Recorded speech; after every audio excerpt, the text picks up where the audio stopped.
Let's get straight to the point.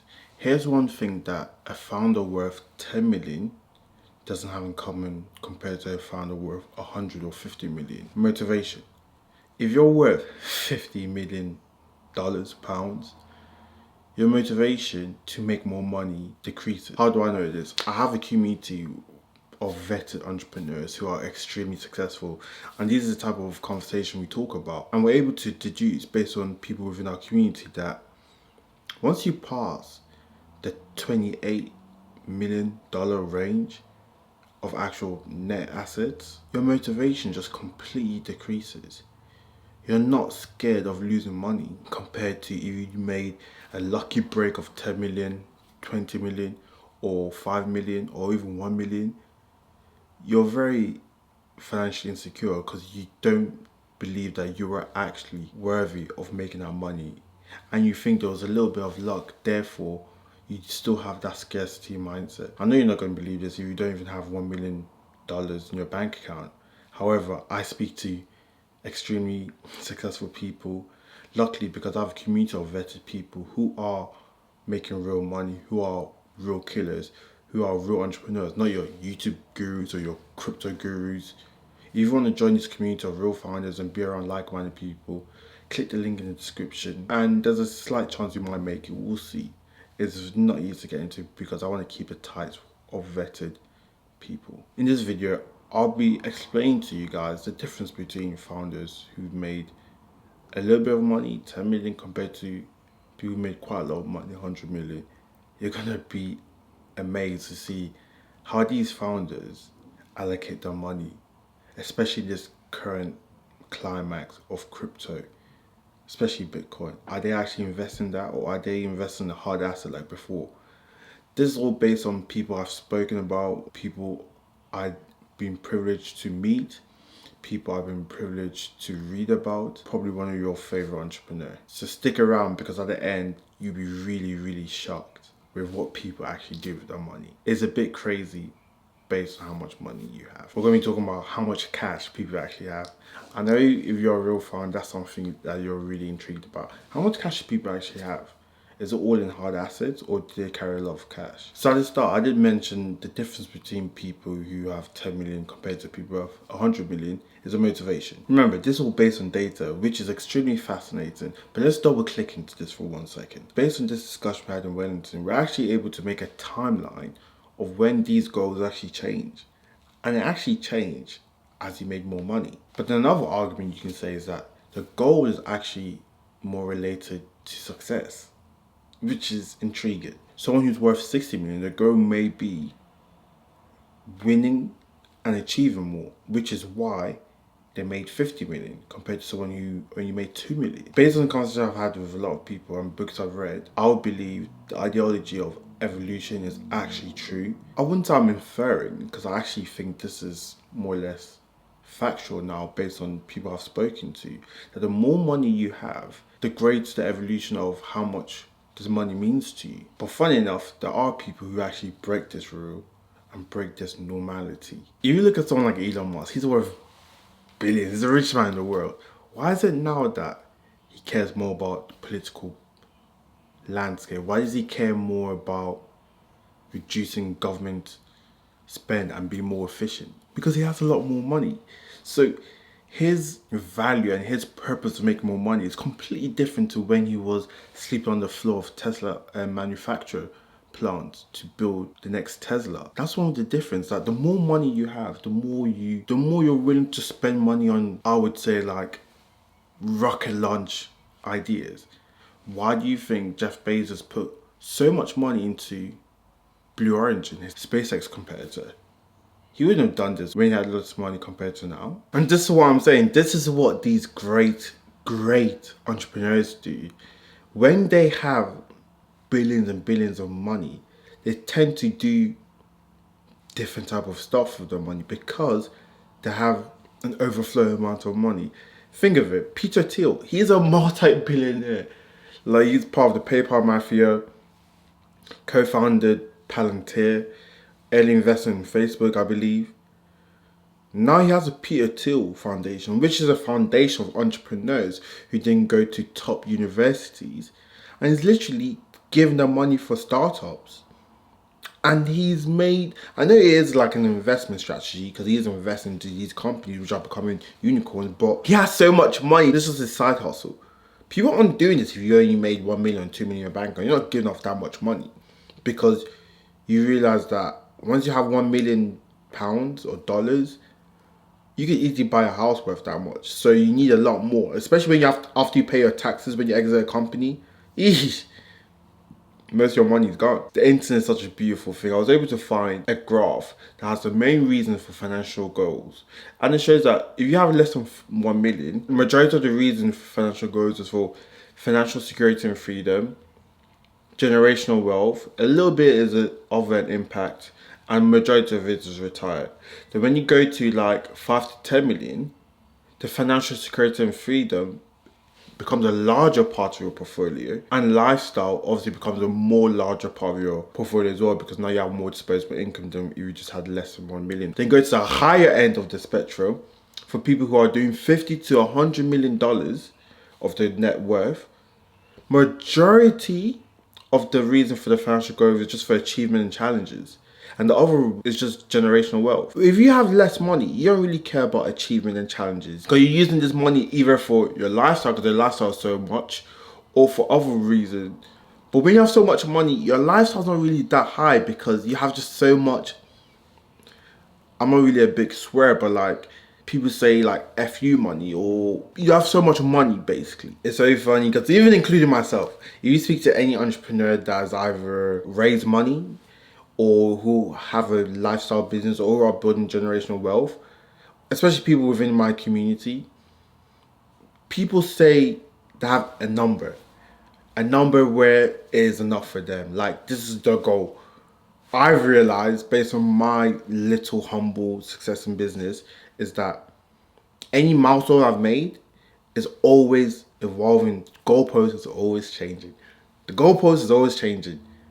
So my question is, what is that number? What is that sweet spot of net worth that won't require you to carry on chasing money? What is that number? Based on this stats, is the number is actually 50 million. 50, not 1 million, 5 million, not a billion that people chase for, but literally 50 million. That is a large amount of money, don't get it twisted, but it's doable if you're even entering this race for entrepreneurship anyways. You know it's doable. Because when you get 1 to 5 million, that is equivalent to you having a birthday money. Like, it's good for the now, but it's not really going to sustain you for the future. So it helps with a little lifestyle, having a nice platinum Daytona, or having a Bentley Bottega or Rolls Royce Cullinan, or having a £2 million house, or going on a lavish holiday. That 1 to 5 million just, is, bearing in mind, guys, any amount of money is great. I'm not trying to have first world problems, but we're putting this in perspective to entrepreneurs who the scale is extremely high. You have people like Elon Musk worth hundreds of millions. Sorry, let me not disrespect that. Hundreds of billions of dollars, and you have some people who are worth 1 million. So I'm putting it into perspective of entrepreneurs. 1 to 5 million is not as life moving as you think. People who win the lottery of like 1 million, 2 million, they blow that so easily. You can easily blow 1 million. Easily blow 1 million in a year. All you have to do buy one house is like 600k. Done. Then to upkeep the house, you're finished. Like, it's really easy to blow your money. Let's go through the whole ideology of you build, and build until you make good money and you're able to retire, you're able to have a good lifestyle and help your kids. And then after you do that, you end up selling your business, you exiting, and then, as I mentioned, a lot of my other videos, which you should watch my other videos because they're binge worthy. You can just sit down and watch them. Even though I would like you to take action, but you can watch them. So in my previous videos, I speak about purpose, stoicism, like finding your purpose other than money, because people within my community, Wellington, we've had this conversation of you've made so much money, but you feel lost. You feel like your family doesn't really know you. You may be on your sick bed and your little kid is just like, Dad, and what? You've made 100 million, but I wasn't able to spend time with you. Then life really hits you. So then you realize that, oh, I don't have a purpose, because all your purpose has been chasing money or chasing a business goal. And then you feel extremely lost, extremely depressed for some people, anxious. But then, looking at this data, it actually shows that that's not the case. There's actually a bright light at the end of the tunnel, because the more money you acquire, your purpose changes now. You don't go for lifestyle stuff. You go for achievements, challenges. You go for impact. You get what I mean? So when you get to a certain level of money, the difference is you have more impact now. You want to create more impact to the next generation, if that's your immediate family or to other aspiring founders who were in your shoes when no one was able to help them. It's like when you were younger, just being out with your friends in the playground was good enough. You had so much fun. However, if you try to do that now at 30 years old, 28 years old, 40, 50 years old, it's not the level of excitement or the level of happiness as it had when you were younger. Even if you try your best to reminisce, it's just not the same. It's because it's so hard to look backwards, but you need to look forward. What you want now that makes you happy will always change through your journey of life. So the more money you acquire, you realize that all these other stuff isn't really exciting anymore. Like, you kind of get numb to it.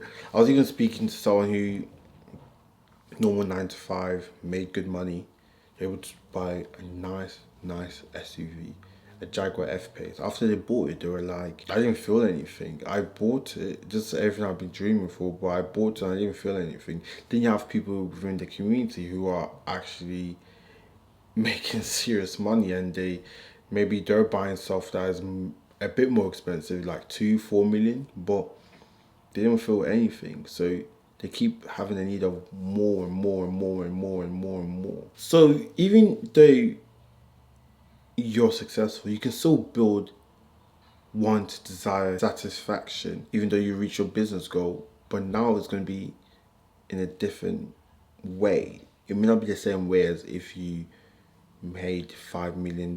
Bringing everything back to the anecdote of playing in your playground when you're younger, you may not get that same joy. However, you may get that joy seeing your kid enjoying people. You kind of get what I'm trying to say?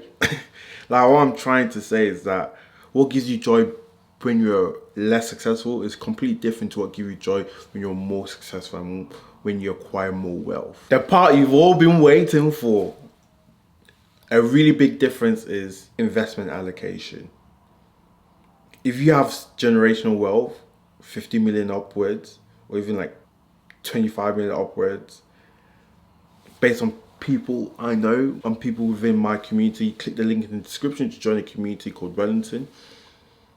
People aren't allocating their money to Bitcoin or crypto per se. They're mainly doing it to bonds, 10-year bonds, or low risk dividend, or ETFs, or even the SP 500. But if you're young, not only young, but if you don't have that much money, let's say you have 1 million, 2 million, you're really trying to 10x it or 4x it, that's when people start going into crypto, meme coins, which I wouldn't recommend because there's no intrinsic value in my humble opinion. I could be wrong, I'm not a crypto guy, but a lot of people's stock allocation is completely different. That's why it's so important to be in a community where you have people who are further in the race of entrepreneurship, so you can hear their perspective, see where they're investing their money into. I might actually make a video about where do these rich people invest their money into compared to people who are less successful.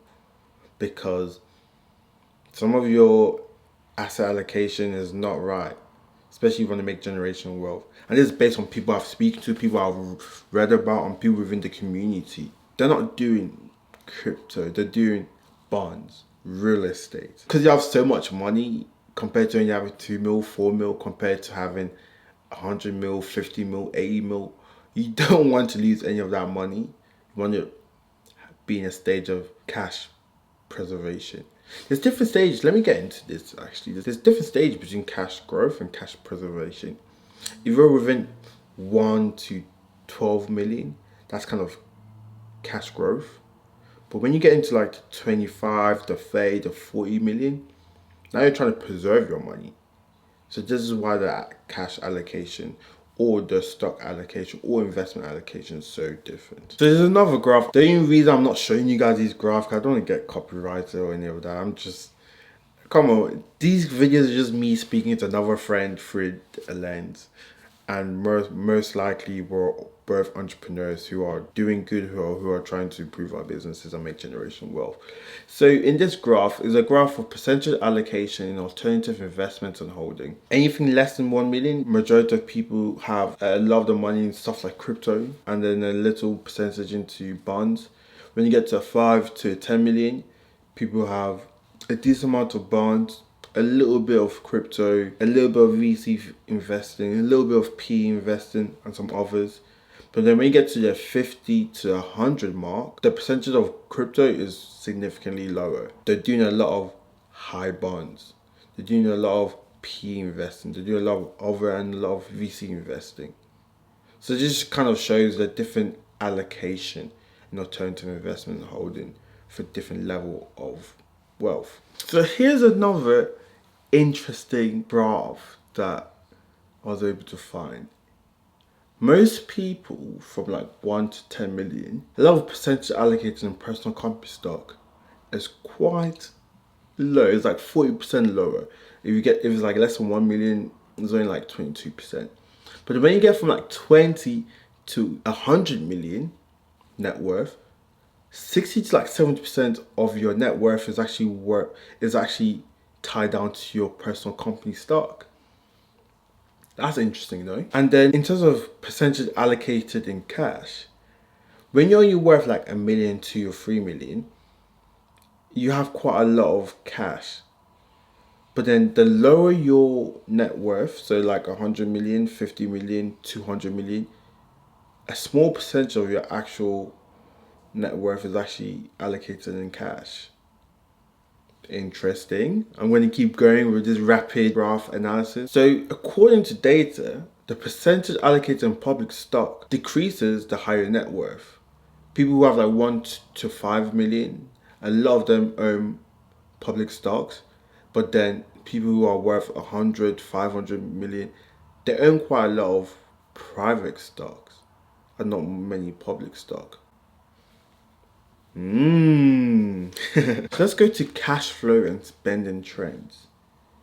The higher net worth, you tend to pay yourself a lot more. So the funny thing is, it's not until after 50 million, there's a significant increase in take-home money compared to below 50 million. So if you're like 1, 10 million, 20 million, you do pay yourself quite a lot. But then it's significantly greater where you have a net worth of 50 to 100 to 200 million. Interesting. What is funny is that compared to 2024 median monthly burn compared to 2023 median monthly burn, each category of wealth from 1 to 10 million, 10 to 20, 50 to 100 million, people are actually burning a lot more money.